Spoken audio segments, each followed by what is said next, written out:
Good morning बच्चों। ऐसा व्यक्ति जो कभी हार नहीं मान सकता। कहानी शुरू करें। एक जंगल में एक गुरुकुल था। उसमें बहुत से बच्चे पढ़ने आते थे। एक समय की बात है कि गुरुजी विद्यार्थियों को पढ़ा रहे थे, लेकिन एक ऐसा विद्यार्थी था जिन्हें बार बार समझाने पर भी उसे कुछ समझ नहीं आ रहा था। तो गुरुजी को बहुत गुस्सा आया। उन्होंने उस विद्यार्थी से कहा, बेटा ज़रा अपनी हथेली तो दिखाओ। विद्यार्थी ने अपनी हथेली गुरुजी के आगे कर दी।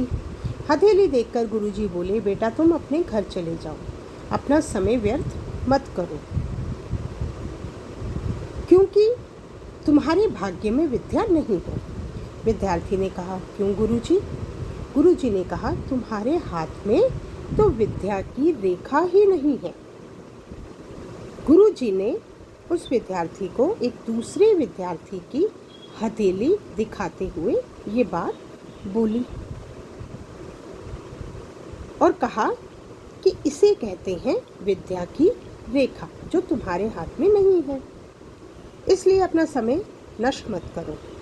विद्यार्थी ने अपनी जेब से एक चाकू निकाला, जिसका प्रयोग वह रोज सुबह दातुन काटने के लिए करता था, और उससे उसकी पैनी नोक से उसने अपने हाथ में एक रेखा बना ली और उनका हाथ लहूलुहान हो गया। तब वे गुरुजी से बोले, मैंने अपने हाथ में विद्या की रेखा बना ली है। गुरुजी ये देखकर बहुत द्रवित हो उठे। उन्होंने उसे गले लगा लिया और बोले, तुम्हें विद्या सीखने से कौन रोक सकता है?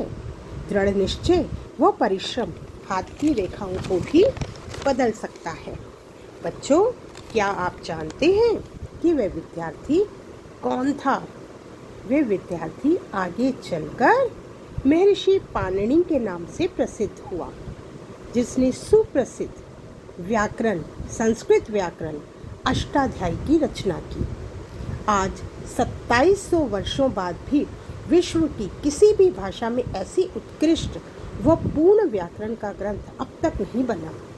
तो बच्चों, कोई चाहे कुछ भी बोले, हमें सबको गलत साबित करते हुए अपने दृढ़ निश्चय व पूर्ण लगन से हम जो चाहें उसे हासिल कर सकते हैं। तो इसलिए पढ़ाई करो, भाग्य की, विद्या की रेखा अपने हाथ में स्वयं बनाओ, चाकू से नहीं, दिमाग से। थैंक